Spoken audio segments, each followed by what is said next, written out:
Radio Kuwait کی اردو نشریات سے رمضان المبارک کے پرمسرت موقع پر ہم پیش کرتے ہیں دین اسلام میں خواتین کا کردار۔ جمال الوجود بذكر الإله وتصفو الحياة بنور هدى وتطلب نفس له طاعة ويبلغ سعد إلى منتهى۔ اگر تاریخ کے مختلف زاویوں کا جائزہ لیں تو مختلف اقوام میں مختلف قسم کی خواتین نظر آتی ہیں۔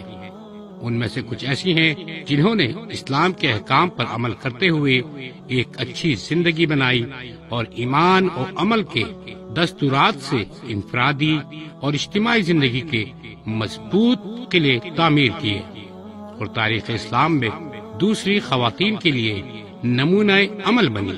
جمال الوجود بذكر الإله وتصفو الحياة بنور هدى۔ ریڈیو کویت سے رمضان المبارک کے خصوصی پروگرام دین اسلام میں خواتین کا کردار، ہماری کوشش ہے کہ ان چند خواتین کا ذکر کیا جائے۔ آئیے سنتے ہیں۔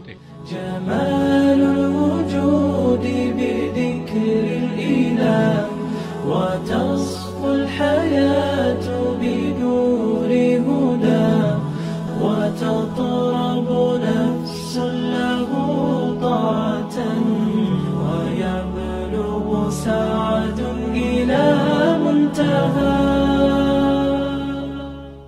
بسم اللہ الرحمن الرحیم۔ السلام علیکم ورحمۃ اللہ وبرکاتہ۔ سامعین کرام، رمضان المبارک کے خصوصی پروگرام دین اسلام میں خواتین کا کردار میں آپ کا خیر مقدم ہے۔ میں ہوں آپ کی میزبان رضیہ اشرف۔ آج ہمارے ساتھ موجود ہیں الماس عظیم الدین خطیب، جو ذکر کریں گی دین اسلام میں خواتین کے کردار سے متعلق۔ السلام علیکم ورحمۃ اللہ وبرکاتہ۔ وعلیکم السلام ورحمۃ اللہ وبرکاتہ۔ جی الماس، کیسی ہیں آپ؟ الحمدللہ، اللہ کا شکر ہے۔ جی، تو آج آپ کس کا ذکر کریں گی؟ جی، میں آج دین اسلام میں خواتین کا جو کردار رہا ہے اور انہیں سراہا گیا ہے کس طرح سے، اس پر روشنی ڈالوں گی، کیونکہ دور حاضر میں یہ سمجھا جا رہا ہے کہ مذہب اسلام میں خواتین کے لیے کوئی اہم مقام نہیں ہے۔ اسی لیے ہمیں یہ جاننا اور اس پر معلومات لینا بہت ضروری ہے کہ مذہب اسلام نے خواتین کو ایک اہم اور بلند مرتبہ دیا ہے، تو اس کی جانکاری لوگوں تک پہنچنا بہت ضروری ہے۔ صحیح۔ بسم اللہ الرحمن الرحیم۔ رب اشرح لی صدری ویسر لی امری واحلل عقدۃ من لسانی یفقہوا قولی۔ السلام علیکم ورحمۃ اللہ وبرکاتہ۔ سامعین کرام، اس پروگرام کی نسبت سے ہم آج جس مضمون پر روشنی ڈالیں گے وہ دور حاضر کے خواتین کے لیے ایک نہایت اہم اور معلوماتی مضمون ہے کہ مذہب اسلام میں خواتین کے کردار کو زندگی سے جڑے ہر شعبے میں کس طرح سے ابھارا، ڈھالا اور سراہا گیا۔ بہت خوب۔ سامعین، جب بھی ہم کسی خاتون کے شخصیت یا کردار کی بات کرتے ہیں تو ہماری سوچ کے دائرے اس کی عکاسی صرف ایک لفظ میں سمیٹ دیتے ہیں، اور وہ ہے اس کی پاک دامنی۔ حالانکہ یہ بنی نوع کے مرد و خواتین کے کردار کا ایک اہم جز ہے، مگر ساتھ ہی ساتھ دائرے زندگی کے کئی پہلو ہیں جو ایک خاتون کے کردار کو مضبوط، مستحکم اور مکمل سانچے میں ڈھالتے ہیں۔ سبحان اللہ۔ تو آئیے آج ہم خواتین اسلام کے انہی چند خصوصیات و قابلیت کو اپنی گفتگو کا حصہ بناتے ہوئے زندگی کی درست راہ متعین کرے اور کامیابی کی منزلیں پالے۔ مذہب اسلام نے سب سے پہلے خواتین کو مذہبی آزادی دی اور تمام مذہبی فرائض میں اس کا حصہ مقرر کیا۔ اس کی تعلیم و تربیت کو کچھ اس طرح پائیدار کیا کہ حضرت عائشہ رضی اللہ تعالی عنہا، حضرت حفصہ رضی اللہ تعالی عنہا، حضرت سلمہ رضی اللہ تعالی عنہا اور حضرت ورقہ رضی اللہ تعالی عنہا نے مکمل قرآن حفظ کیا تھا۔ سبحان اللہ۔ حضرت عائشہ رضی اللہ تعالی نے تفسیر اور علم فرائض میں مکمل مہارت حاصل کی تھی۔ بڑے بڑے صحابہ کرام رضی اللہ تعالی عنہ فرائض کے متعلق ان سے مسائل دریافت کرتے تھے۔ حضرت ورقہ رضی اللہ تعالی عنہ کو خواتین کی امامت کے لیے منتخب کر کے ایک عہدے سے سرفراز کیا گیا۔ سبحان اللہ۔ خواتین اسلام کی عبادت کا معاملہ ایسا کہ خوشحالی و بدحالی، آسودگی و تنگ دستی، ہر حال میں عبادت پر جمے رہنا ان کا معمول تھا۔ واہ، حضرت حفصہ رضی اللہ تعالیٰ عنہ کے بارے میں آتا ہے کہ انہوں نے اپنی بیوگی کے ایام میں نماز، روزہ، تلاوت، ان تمام عبادات میں اپنے آپ کو مشغول رکھا، جو ہم پر یہ ظاہر کرتا ہے کہ ایام غم اور تکالیفوں کے دور میں خود کو قوی بنانے کے لیے یہ کتنا اہم اور درست طریقہ کار ہے۔ صحیح۔ خواتین اسلام نے صرف اپنے نجی تعلیم و عبادات تک اپنے آپ کو محدود نہیں رکھا، اپنے مسائل و مشاور کو بھی حوصلے اور جرأت سے معاشرے میں پیش کیا۔ جی الماس، میں چاہوں گی کہ اگر آپ کوئی مثال سے ہمیں سمجھا دیں تو بہت عمدہ ہے۔ جی، اس کی مثال ہمیں ایک صحابیہ رضی اللہ تعالیٰ عنہا سے ملتی ہے جو اپنے آپ میں ایک منفرد مقام رکھتی ہے، اور جن کا نام ہے حضرت خولہ بنت مالک بن ثعلبہ رضی اللہ تعالیٰ عنہا، جی، جنہوں نے اپنے نجی مسئلے یعنی مسئلہ زہار کو رسول صلی اللہ علیہ وسلم کے سامنے بلا جھجک پیش کیا، اور اللہ تعالیٰ نے قرآن حکیم میں سورہ مجادلہ آیت نمبر 2 اور 4 کو نازل کر کے تا قیامت خواتین کے حق میں ایک حکم نازل کیا، اور مرد حضرات کو اپنی غلطی کے اصلاح کا طریقہ کفارے کی صورتوں میں بیان کیا۔ صلاح و مشورے اور رائے دینے کی بات کی جائے تو عمر قضا کے وقت ام سلمہ رضی اللہ تعالی عنہا کے رائے کے پیش نظر رسول صلی اللہ علیہ وسلم کا اپنا سر منڈوانا اور جانور ذبح کرنا، اور اسی کے چلتے سارے صحابیوں نے اس پر عمل کرنا، خاتون اسلام کے مقام کی اہمیت کو واضح کرتا ہے۔ بہت خوب۔ خواتین اسلام نے زبانی اور ذہنی ہی نہیں بلکہ جسمانی حوصلے کے ثبوت بھی بڑی دلیری سے دیے ہیں۔ بالکل۔ اس دور کے طویل اور مشکل سفر اور کٹھن سواریوں کے باوجود غزوات و سریہ میں ان کا شریک ہونا، میدان کارزار میں زخمیوں کی خدمات انجام دینا، بالکل، بوقت ضرورت اپنی تلواروں کے جوہر دکھلانا خواتین اسلام کا شعار رہا ہے۔ واہ، بہت خوب۔ آئیے آج ہم ایسی ایک دلیر اور بہادر صحابیہ رضی اللہ تعالیٰ عنہ کا ذکر کرتے ہیں سبحان اللہ۔ جنہوں نے میدان جنگ میں حیرت انگیز کارنامے انجام دیے۔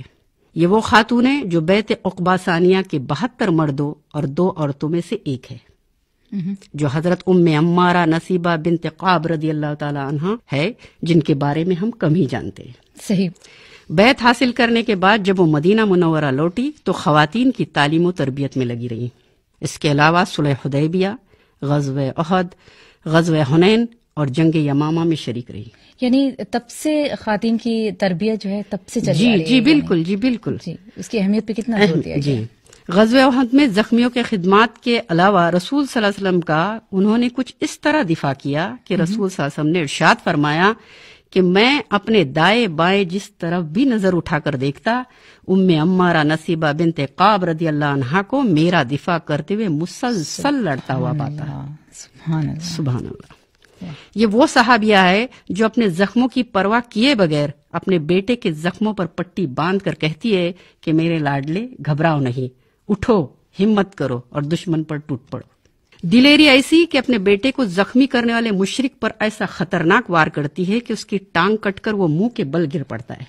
حضرت ام عمارہ رضی اللہ عنہا نے اپنی اس بہادری، دلیری اور حوصلے کے سبب اپنے خاندان کے حق میں اللہ کے رسول صلی اللہ علیہ وسلم کے زبانی دعا پائی ہے۔ آپ صلی اللہ علیہ وسلم کا ارشاد ہے کہ یا الہی اس خاندان کو جنت میں میرا رفیق بنا دے۔ سبحان اللہ، سبحان اللہ۔ دیکھیے ایک خاتون جی، اپنے خاندان کے لیے اللہ کے رسول سے دعا کرتی ہے، صرف اپنی قابلیت کی وجہ سے۔ جی بالکل، وہ میدان جنگ میں وہ ساتھ رہیں۔ جی سامعین کرام، مذہب اسلام میں خواتین کے بلند درجے اور مرتبے کو ثابت کرنے کے لیے اور کیا دلیلیں دی جائیں صحیح کہ خود رسول صلی اللہ علیہ وسلم ان کی کارکردگیوں کی سراہنا کرتے ہوئے انہیں دعاؤں سے نوازے۔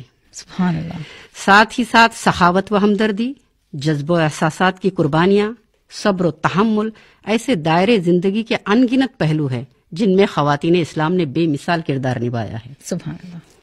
سخاوت و ہمدردی کی بات لی جائے تو ہم جانتے کہ ام المومنین حضرت خدیجہ رضی اللہ تعالی عنہ کا اپنا سارا مال و اثاثہ رسول صلی اللہ علیہ وسلم کے حوالے کرنا صرف دین اسلام کی خاطر بہت بڑی بات ہے۔ جی۔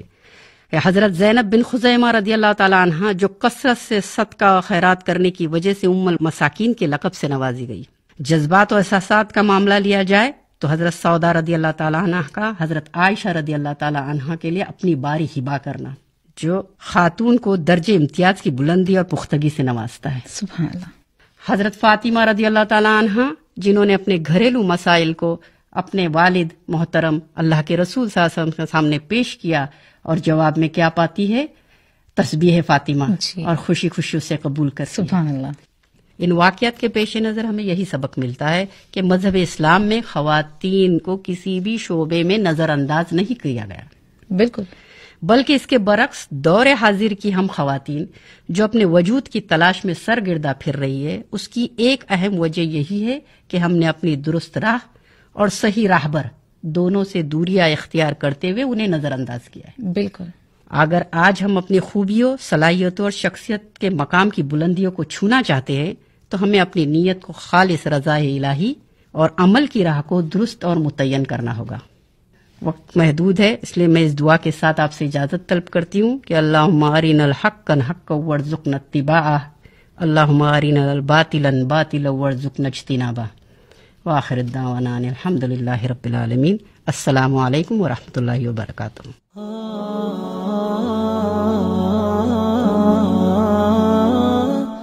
ریڈیو کویت کی اردو نشریات سے پروگرام دین اسلام میں خواتین کا کردار میں سامعین کرام، آج ہمارے ساتھ اسٹوڈیو میں موجود ہیں محترمہ راحت صدیقی صاحبہ۔ السلام علیکم۔ السلام علیکم ورحمۃ اللہ وبرکاتہ۔ اور آپ آج ہمارے سامعین کو کس خاتون کے کردار کے بارے میں بتائیں گی؟ دیکھیے، ہم نے بہت ساری صحابیات کے متعلق سنا ہے اور کچھ ازواج مطہرات ہیں جن کو ہم جانتے ہیں، لیکن کچھ ایسی صحابیات ہیں جن کے متعلق بہت سارے لوگ نہیں جانتے ہیں، اور ان کا اسلام میں بہت زیادہ کردار ہے اور بہت اسٹرانگ خاتون تھیں وہ، اور ان کا نام ہے ام حرام بنت ملحان۔ نحمده ونصلي على رسوله الكريم، اما بعد، فاعوذ بالله من الشيطان الرجيم، بسم الله الرحمن الرحيم، رب اشرح لي صدري ويسر لي امري واحلل عقدة من لساني يفقهوا قولي۔ اسلام کی ترقی میں مردوں کے ساتھ ساتھ خواتین کا کیا کردار رہا، انہوں نے اپنی گھر کی زندگی میں اور باہر کی زندگی میں کیا کردار ادا کیا، اس سلسلے میں ہمارے سامنے صحابیات کا ایک مثالی کردار موجود ہے، اور وہ تمام مسلمان خواتین کے لیے بہترین نمونہ ہے۔ اسی سلسلے کی ایک کڑی ہے حضرت ام حرام بنت ملحان۔ حضرت ام حرام رضی اللہ تعالیٰ عنہ کا شمار بڑی جلیل القدر صحابیات میں سے ہوتا ہے۔ ان کا تعلق بنو نجار قبیلے سے تھا۔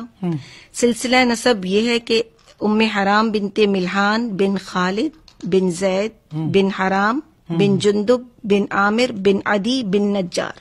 ام حرام رضی اللہ تعالیٰ عنہ رسول اللہ صلی اللہ علیہ وسلم کی رشتے میں رضائی خالہ ہوتی تھی۔ اچھا، تو ایک رشتہ بھی تھا، تو وہ ایک ان سے تعلق بھی رہا، تو اس وجہ سے ایک گھرانے کا۔ جی۔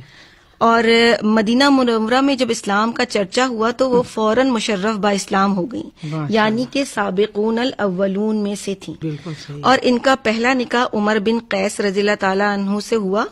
غزوہ احد میں ان کی شہادت کے بعد نکاح ثانیہ حضرت عبادہ بن صامت رضی اللہ تعالیٰ عنہ سے ہو گیا، تو یہ بھی ایک جلیل القدر صحابی تھے۔ جی۔ تو کیا ہوا کہ ان کا گھرانہ ہی دینی خدمت میں آ گیا، اور ان کو اس بات کا علم تھا کہ علم حاصل کرنا ہر مسلمان عورت اور مرد پر فرض ہے۔ اسی بنا پر آپ رسول اللہ صلی اللہ علیہ وسلم سے احادیث سنتی، آپ کی تعلیمات سے فیضیاب ہوتی، اور پھر اس کو دوسروں تک پہنچانے کی کوشش کرتی۔ تو کئی روایات آپ سے منسوب ہیں جو کہ بخاری میں بھی موجود ہیں۔ اور حضرت ام حرام جو تھیں وہ بہت عبادت گزار، قرآن اور ذکر الہی میں مصروف رہنے والی خاتون تھیں، یعنی عبادت میں بھی اسی طرح تھی، اور باقی دینی کام بھی انشاءاللہ ہم آگے دیکھیں گے تو کس شوق اور لگن سے وہ کیا کرتی تھی۔ اچھا۔ سیدہ ام حرام کا جو گھر تھا وہ قباء کے نزدیک تھا، جہاں پہ مسجد قباء جو پہلی مسجد۔ تو آپ صلی اللہ علیہ وسلم اکثر ام حرام کے گھر تشریف لے جاتے جب قباء مسجد کی طرف جاتے، کبھی سواری پر اور کبھی پیدل چلے جاتے تھے، وہاں قیام کرتے، کھانا کھاتے، کیونکہ رضائی خالہ بھی تھیں، تو اس لیے یہ بات نہیں کہ کسی غیر کے یہاں ہے۔ بالکل۔ تو ایک دلچسپ واقعہ جو ام حرام سے مروی ہے اور بخاری میں بھی آیا اور بہت سی حدیث کی کتابوں میں موجود ہے کہ ایک دفعہ رسول صلی اللہ علیہ وسلم، ان کا کہنا ہے یعنی ان کے الفاظ میں ہے کہ ایک دفعہ رسول صلی اللہ علیہ وسلم ہمارے گھر پر تشریف لائے تو میں نے انہیں کھانا پیش کیا، ان کے سر میں کنگھی کی، ہاتھ پھیرا، جیسے مطلب خالہ جیسے بالکل کرتی ہیں، تو وہ کہ تھکے ہوئے ظاہر پیدل چل کے آئے ہوں گے، تو آپ صلی اللہ علیہ وسلم کو نیند آ گئی اور سو گئے۔ کچھ دیر بعد آپ بیدار ہوئے تو مسکرا رہے تھے، تو انہوں نے کہا کہ میں نے دریافت کیا کہ یا رسول اللہ صلی اللہ علیہ وسلم مسکرانے کی کیا وجہ ہے؟ جی. تو آپ صلی اللہ علیہ وسلم نے فرمایا کہ میں نے خواب دیکھا کہ میری امت کے کچھ لوگ اللہ کی راہ میں جہاد کرنے کے لیے دریا کے بیچ میں اس طرح روانہ ہیں جیسے تخت پر بیٹھے ہوں. میں نے درخواست کی کہ اللہ کے رسول میرے لیے بھی دعا کریں کہ میں اس میں شامل ہو جاؤں. اب آپ دیکھیے کہ وہ ایک عورت ہے جی، اور اس زمانے میں ایک تو دریا وہاں قریب کوئی اس وقت تک نہیں تھا. جی یعنی نبی صلی اللہ علیہ وسلم نے کوئی دریا کا سفر کیا نہ اس وہاں قریب کوئی مدینہ اور مکہ کے درمیان کوئی ایسی چیز ہے کہ انہوں نے دیکھی ہو. تو وہ کیونکہ وہ خواب سچے نبی کے ہوتے ہیں، وہ ایک وحی کی ہی شکل ہوتی ہے. جی. اور ان کا کردار کہ جب وہ ایک خیر کی دیکھی کہ وہ ایک لشکر جا رہا ہے کہ جو کہ اللہ کی راہ میں جہاد کے لیے، اب اس میں چاہے کتنی مشکل ہے لیکن وہ نے اس مشکل یا کٹھن راستے کی پرواہ کیے بغیر فوراً دعا کی درخواست کی. جی. تو یہ ایک وہ کردار ہے جو سابقون الاولین کے اندر موجود تھا کہ خیر کو دیکھ کر فوراً بڑھ کر اس خیر کو لے لیں اور نیکی کا کوئی موقع، کوئی اپرچونٹی ضائع نہ کریں. تو یہ وہ چیز تھی جس کی وجہ سے آج اسلام ہم تک اس حال میں پہنچا ہے. بالکل کہ انہوں نے قربانی کی سطح پہ کام کیا. جی جی. تو نبی صلی اللہ علیہ وسلم نے ان کے لیے دعا کی. اور آپ دیکھیں کہ اللہ تعالیٰ بھی انہی کاموں کی توفیق دیتا ہے جس کی انسان نیت کرتا ہے. اور پھر نیکی چاہے چھوٹی ہو یا بڑی ہو، معاملہ پھر نیت پر ہی ہوتا ہے. بالکل صحیح. تو انہوں نے بھی خیر کو جب دیکھا تو فوراً اس کو کرنے کی خواہش کی اور رسول اللہ صلی اللہ علیہ وسلم نے ان کے لیے دعا کی. پھر وہ تکیے پہ سر رکھ کر سو گئے، کیونکہ بعض دفعہ ایسا ہوتا ہے نا کہ کچھ ایسے خواب یا وہی کا صورت تھی تو وہ جاگ گئے ایک دم. اور ہو سکتا ہے کہ نیند کا غلبہ ہو اور وہ پھر سو گئے اور پھر تھوڑی دیر بعد بیدار ہوئے تو مسکرا رہے تھے. تو ام حرام نے پھر سوال کیا کہ یا رسول اللہ اب مسکرانے کی کیا وجہ ہے؟ تو آپ صلی اللہ علیہ وسلم نے فرمایا میں نے دیکھا میری امت کے کچھ لوگ جنگ کے لیے جا رہے ہیں پہلے کی طرح. تو ام حرام نے کہا یا رسول اللہ میرے لیے دعا کریں کہ میں اس میں شامل ہوں. اب یہ کہ پہلی جنگ میں بھی شامل، یعنی کہ پہلی دفعہ کر چکی تھی. انہوں نے کہا ٹھیک ہے مجھے تو موقع مل گیا، باقی یا ہم یہ کام بھی تو کر رہے ہیں نا، اللہ تعالیٰ قبول کرے گا. ہم پر یہ فرض تھوڑی، ہم تو عورت ہیں. تو ہم بہت ساری ایسی چیزیں اپنے عورت کو بیچ میں لا کر چھوڑ دیتے ہیں. چھوڑ دیتے ہیں. لیکن یہ شوق دیکھیں کہ وہ فوراً دوبارہ بھی اس کی درخواست ان سے کی.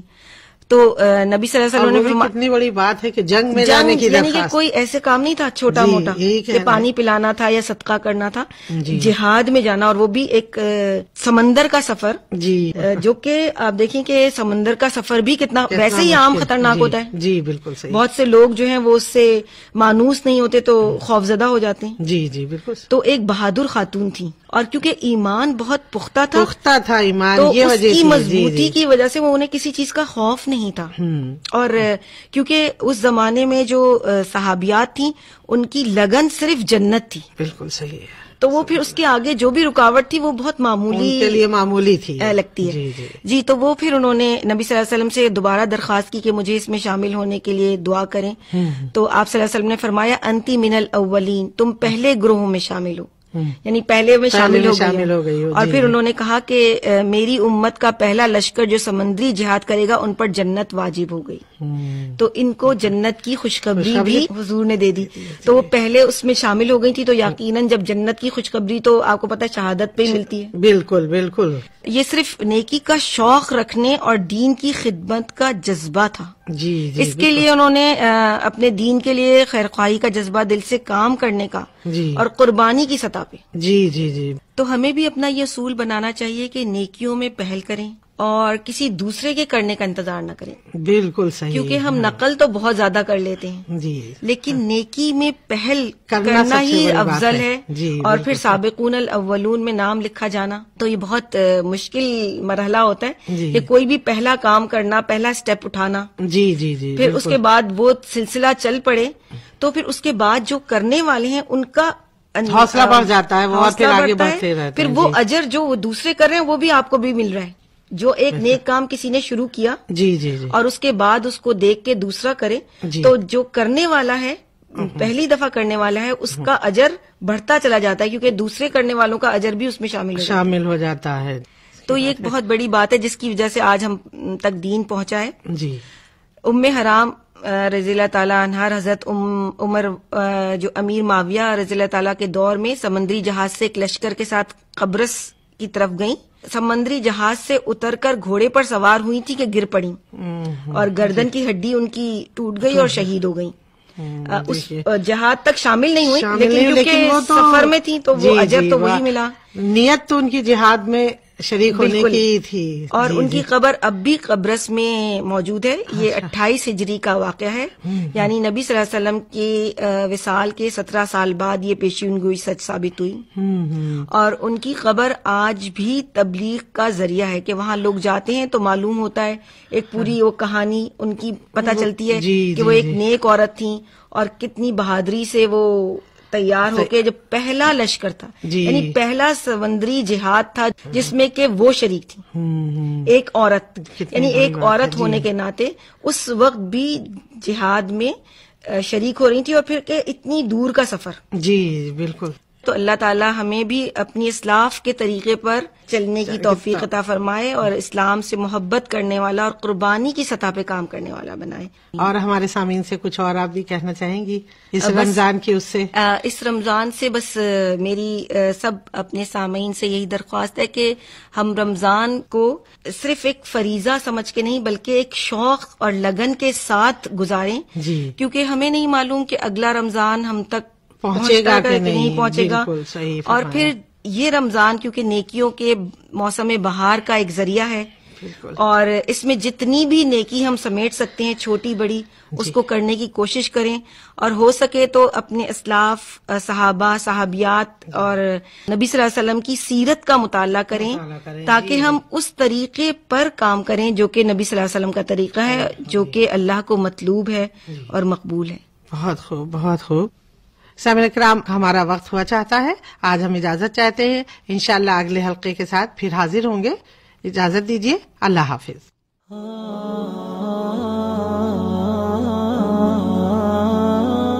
ریڈیو کویت کی اردو سیاست سے ابھی آپ سن رہے تھے رمضان المبارک کا خصوصی پروگرام دین اسلام میں خواتین کا کردار. جمال الوجود بذكر الإله